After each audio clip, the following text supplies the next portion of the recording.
Good morning, everybody. It's Lynn, the Leather Bag Lady. How are you all today on this Thursday morning?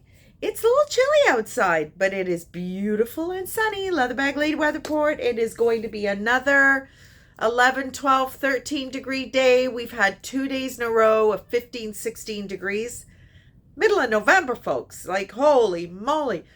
It's beautiful, but our world is in need of its routines. Mother Nature is psycho right now, and I guess that's all down to global warming and all that kind of stuff. But anyway, it is going to be a nice day, which is a good thing because we've got lots to do today. I will story time with you after today's bags. So I listed a bag yesterday because I had a show and I didn't have time to do a video. So I'm going to do both bags today. But I will start with yesterday's bag. So this is a super cute, very plain red leather crossbody shoulder bag by Canadian company Row-L. Don't really know much about this company. I think they're out of Vancouver. I'm not sure. So the front has this little line here. The back does not. So you can wear it whichever way you want. It's got almost like a bit of a camera case base. It's nice red leather. If it hadn't been red, I probably wouldn't have picked it up. But I don't get a lot of red. There's your Row-L made in Canada plaque inside. There is one zipper pocket and it is just all clear inside. I've dated this 80s. There was a little bit of color loss here. I've recolored it. The strap is kind of cool. This is the center of the strap, and if you want to make it shorter, you just do that. And if you don't, bring it back together and all is good with the world. So it is kind of cute. Simple, but cute. As I'm struggling to get that back together. There we go. So it is definitely a long shoulder bag, a nice comfortable crossbody, and just a really sweet little pop of color that screams 1980. So that is the first bag. Now I have yet to put listing details or details of the bag on the listing. I wasn't sure if I was going to do two because I've written quite a bit about this next bag because I love Liz Claiborne. I don't know why people shit on Liz Claiborne so much. I love it. And when I found this bag, so I'm using my vintage Liz Claiborne right now.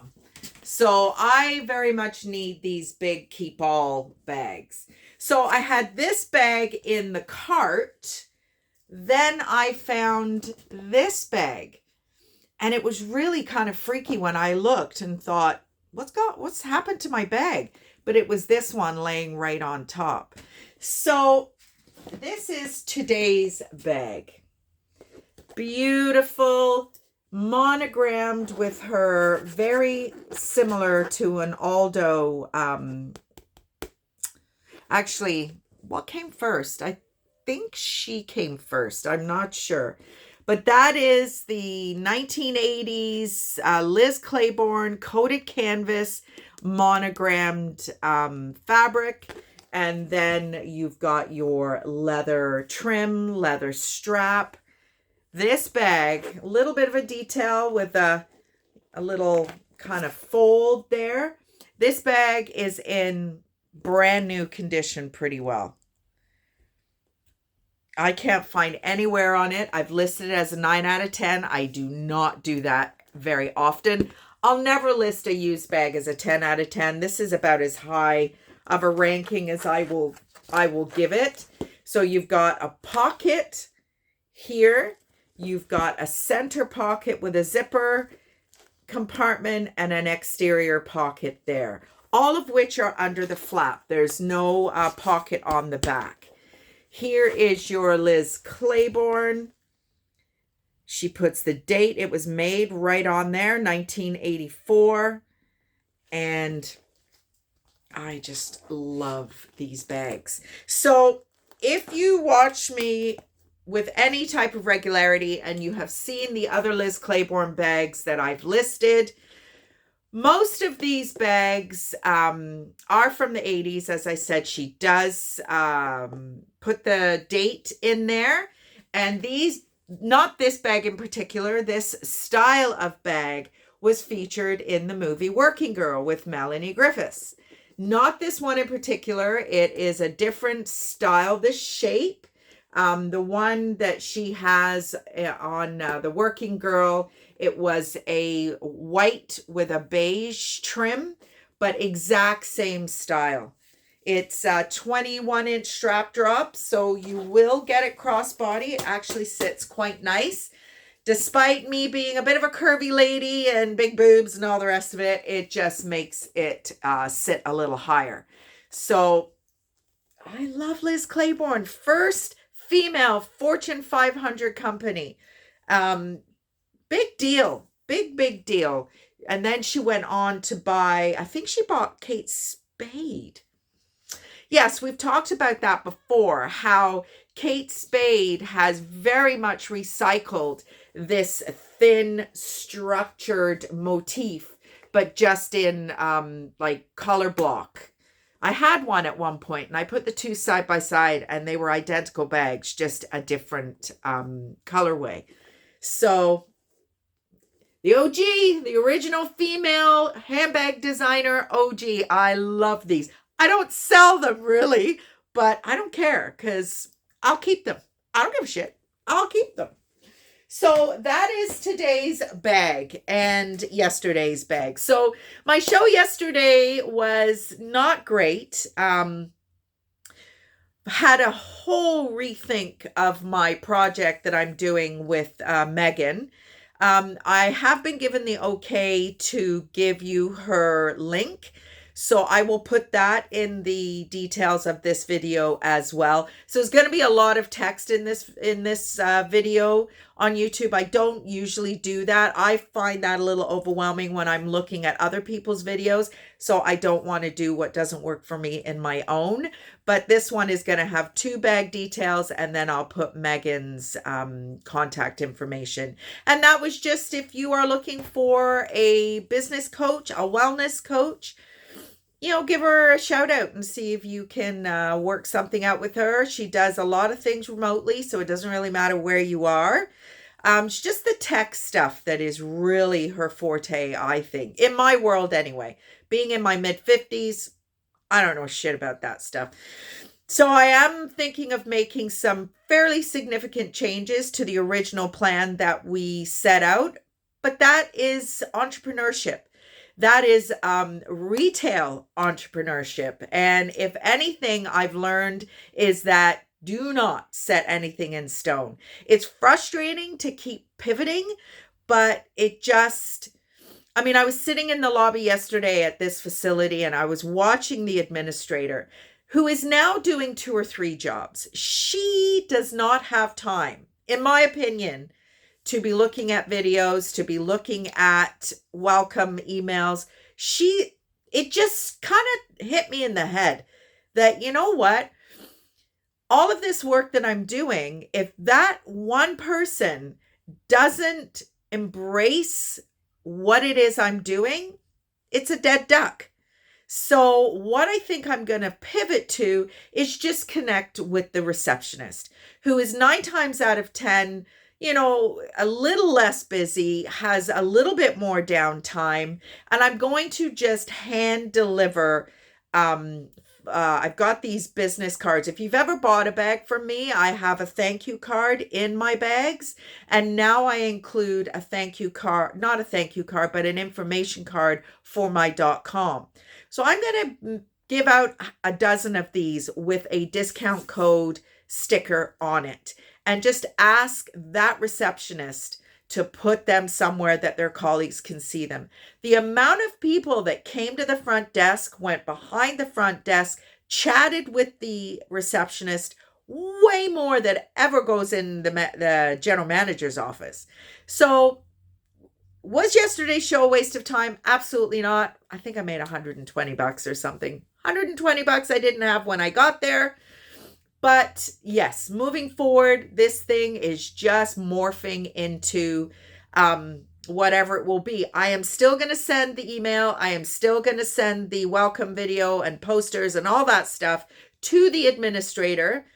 But then I'm thinking that maybe there will be a reason to have an extra conversation with the receptionist when maybe they kind of click that they've both received information from me. So this thing is just morphing. It's frustrating, but it also kind of, helps me realize that I'm not a complete dipshit with all the ideas I've had over the last couple of years whilst I've been kind of learning and embracing this virtual world to sell my bags. It just makes so much more sense. It really does. Shopify will allow me to list the bags, have a short 15, 30-second clip, much like Instagram. And then if you like it, you like it. If you don't, you don't. You buy it, you buy it. I'm still thinking about what I'm going to do with shipping. So I may just do like a $10 flat rate shipping fee. If it's more, it will be on me. If it's not, which it will never be less than $10. So there's always going to be probably a $5 to $8 insertion from me.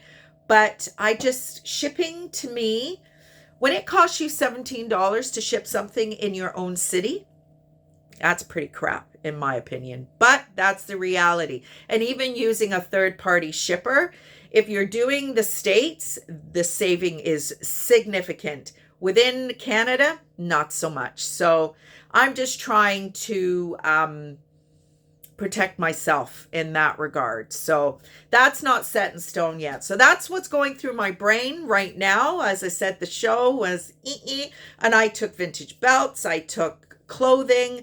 I took more bags than I had space for. And that was another thing, is when my table is too packed, the bags do not get showcased in the way I want them to be showcased. So when they are present on the .com, it's that bag alone. You're seeing different angles of it. You get to see the price right away.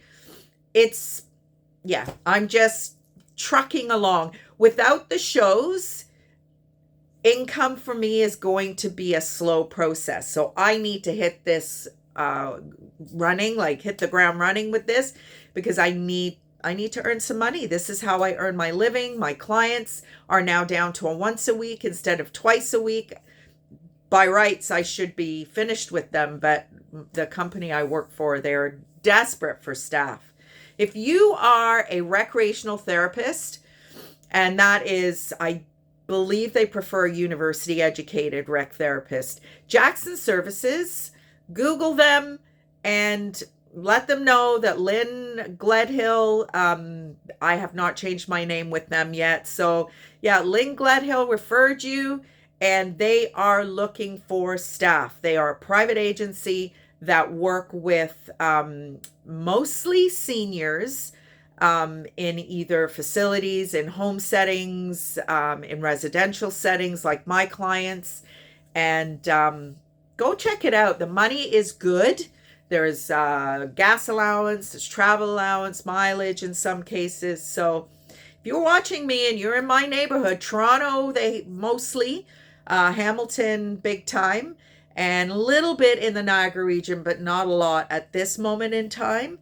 But check it out and see if there's, either a side hustle for you, or they don't really do full time. It's mostly part time, which is why they're having a hard time hanging on to staff, because these young people come out of university, they get a part-time job, get a little bit of experience, and then they are continuing to look for a full-time gig, which only makes sense. So anyway, so that is about it. We are off to Toronto Western Hospital tomorrow for Pius's pre-op. He is having his operation on Monday, and I have a cold sore because I'm stressed about driving him home.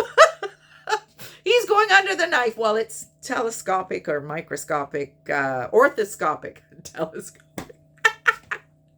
It's orthoscopic surgery, but last time he had this procedure done on the other shoulder, he spent 6 weeks not being able to move his shoulder at all. From the elbow down, not a problem. But from the shoulder down, he wasn't allowed to move it. Now, this surgeon is talking about a different recovery process, which is making him a little nervous, because how can you have two completely different methods of recovering?